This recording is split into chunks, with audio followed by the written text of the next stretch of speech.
ये जिस महबूब पर उतारी गई वो जाने, या जिसने उतारा है वो परवरदिगार जाने। इसके राजों से दुनिया वाकिफ नहीं हो सकती है। आज भी तर्जमा करने वाले बहुत सारी तादाद में तर्जमा कर गए और करते रहेंगे, लेकिन जब बात हुरूफ़े मुक़त्तआत की आती है तो कलम रख दिया जाता है कि अलिफ लाम मीम को उसी सूरत पर छोड़ दिया गया, हामीम को उसी सूरत पर छोड़ दिया गया, ऐन सीन काफ को उसी सूरत पर छोड़ दिया गया, ताहा यासीन उसी सूरत पर छोड़ दिया गया, क्योंकि इसके मानी और मफाहिम या तो रब जाने या मुस्तफा जाने, रहमत की मुकद्दस ज़ात जाने। तो कुरान जिसे पाकी के साथ छूना भी इबादत में शुमार हो, जिसे पाकी के आलम में देखना भी इबादत में शुमार हो, जिसे चूमना भी इबादत में शुमार हो, मोहब्बत के साथ कलेजे से लगाना भी इबादत में शुमार हो, और फिर तिलावत का तो जायका अलग है साहब कि आप पढ़ते रहिए, एक एक हर्फ पर 10-10 नेकियां नामे आमाल में कोट की जाती हो, और जब रमजान मुबारक की मुकद्दस घड़ी आए तो 70 गुना तादाद में नेकियों में इजाफा कर दिया जाए। यानी सारा खजाना जिसमें मौजूद है रब ने इसी कुरान में हमें जो है अता कर रखा है कि बंदा अगर तंग दस्त हो, कुशादगी रिज़्क़ की नियत से कुरान की तिलावत करे तो मौला उसकी रोजियों में बरकतें अता फरमाए। जो कोई देख करके मोहब्बत से कुरान की तिलावत करे तो उसके आंखों की बीनाई बढ़ जाए। जो कोई कुरान को इस नियत से पढ़े कि मैं सीख रहा हूँ तो तिलावत का सवाब अलग दिया जाए, सीखने का सवाब, उसकी कोशिशों का सवाब अलग अता किया जाए। यानी वो एजाजी किताब कि जिसे गारे हिरा के उस दहाने से लेकर के सुबह कयामत तक जिसकी कर्नों को पूरी कायनात में फैला करके रखा गया उसे कुरान कहते हैं। यानी पूरी दुनिया में जिसे कसरत के साथ पढ़ा जाता रहा है और पढ़ा जाता रहेगा उसे कुरान कहते हैं। कि मुसल्ले पर कारी जिसे गुनगुनाए उसे कुरान कहते हैं। जिसने सिद्दीक़ अकबर की ज़बान पर रक्स किया तो बदन के रोंगटे खड़े हो गए उसे कुरान कहते हैं। जिसने फारूक आज़म की ज़बान पर जो है जारी होने का वो तमाम तमगा और एजाज उन्हें अता किया गया तो बदन के रोंगटे खड़े हो गए, दाढ़ी आंसुओं से तर हो गई, उसे कुरान मजीद कहते हैं। जिसे उस्मान गनी जैसी हस्ती ने 40 रोज कैदोबंद की मुसीबतें झेलने के वक्त अपने घर में तिलावत करते करते फसयफ़ीकहुमुल्लाह की आयत पर पहुंच करके जामे शहादत नोश कर लिया हो, उस एजाजी किताब को कुरान कहते हैं। जिसे फातिह खैबर में इस कदर पढ़ा और मुस्तफा जाने रहमत ने शेरे खुदा को इस कदर पिलाया कि एक रकात में कदम रखते दूसरे में दूसरा कदम पहुंचने से पहले 6666 आयतों की तिलावत मौला अली जिस किताब की कर जाए उसे कुरान कहते हैं। शेरे खुदा करमल्लाहु वजहुल करीम ने इरशाद फरमाया कि सूरह बकरा के तमाम तर मानी और मफाहिम जो है सूरह फातिहा में रखे गए। सूरह फातिहा के मानी और मफाहिम बिस्मिल्लाहिर्रहमानिर्रहीम में रखे गए और बिस्मिल्लाह का सारा खजाना बिस्मिल्लाह की बा में रखा गया और बा का तमाम तर खजाना बा के नीचे लगे हुए नुक्ते में रखा गया। मौला अली फरमाते हैं व अना नुक्ततुल बा, मैं उसी बा का नुक्ता हो। यानी फातिह खैबर में यहाँ तक इरशाद फरमाया कि अगर मैं सूरह फातिहा की तफसीर लिखने पर आ जाऊं तो 70 ऊँटों का बोझ हो जाए, फिर भी सूरह फातिहा की तफसीर मुकम्मल न हो सके।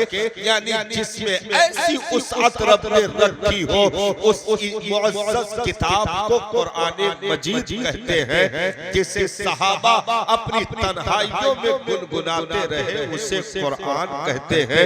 जिसे मैदाने कारजार में भी जंग के दौरान तिलावत करते रहे उसे कुरान कहते हैं। जिसको जिब्रील अमीन ने सरकार की बारगाह में साल में आकर के हर साल जो है बिला नागा सरकार की बारगाह में बैठ करके दौर फरमाते रहे उसे कुरान कहते हैं। यानी जब सरकार के विसाल का वक्त करीब आया उस साल हजरत जिब्रील ने 2 मरतबा कुरान का दौर फरमाया हो। ऐसी एजाजी किताब को कुरान कहते हैं। यानी नबी जिब्रील को पूरा सुनाते, जिब्रील सुनते और जिब्रील मुकम्मल सरकार को कुरान सुनाते, नबी बैठ करके उसे समाअत फरमाते।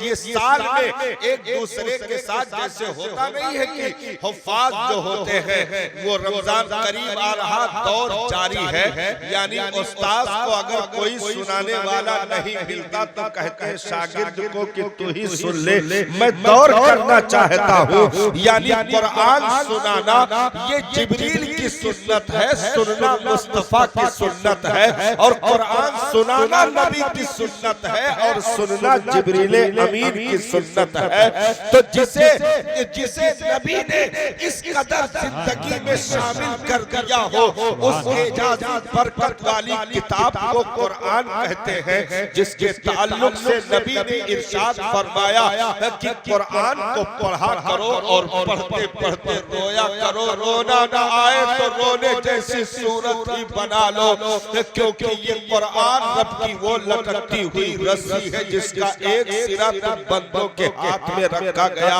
एक सिरा दस्ते कुदरत में रखा गया। कुरान डायरेक्ट नूर अता करता है।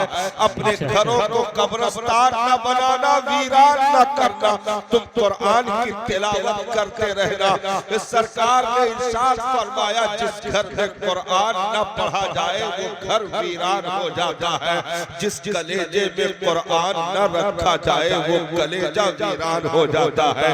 यानी अगर ये ज़बान पर जारी हो तो ज़बान को बाबरकत कर दे, अगर आपके साथ वजूद में उतरे तो पूरे रास्ते को सुथरा कर दे, और अगर दिल में समा जाए तो दिल में उजाले बिखेर दे। यानी ये वो मुनव्वर किताब है जिसकी रोशनी सुबह कयामत तक कभी मध्यम नहीं पड़ सकती है।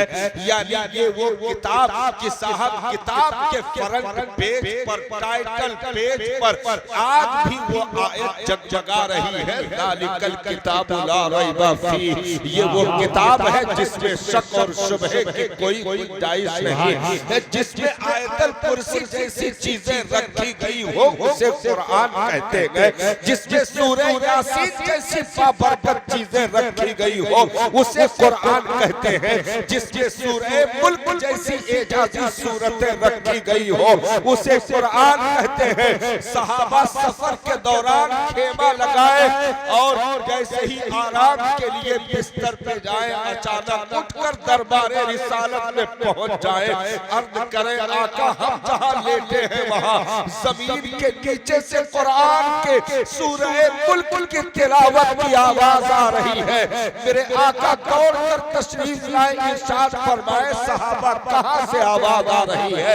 अर्ज करें आका जहां खेमा लगाया है इसी जगह से जमीन के नीचे से सूरह मुल्क के तिलावत की आवाज आ रही है। नबी इरशाद फरमाए सहाबा खेमा हटा दो, यहाँ उस खुश नसीब की कब्र है जो दुनिया में सूरह मुल्क से मोहब्बत करता था, उसकी तिलावत से मोहब्बत करता था। आज रब ने उसे कब्र में ये एजाज अता फरमाया है कि उसे सूरह मुल्क के तिलावत की इजाजत कब्र में अता कर दी गई है। जो कब्र तक तिलावत जारी, जिसकी तिलावत जारी हो जाए उसे कुरान कहते हैं। कब्र की दीवारों को जो मय्यत को दबाने से महफूज कर दे उसे कुरान कहते हैं। जो सीने को मिट्टी के जो है मिट्टी के खाने से महफूज कर दे उसे कुरान कहते हैं। जो मैदाने महशर में उठ करके अपने पढ़ने वाले की शफाअत मौला के हुजूर कर दे उसे कुरान कहते हैं। यानी हर जा नूर अता करता है, हर एक को वो उजाला अता करता है कि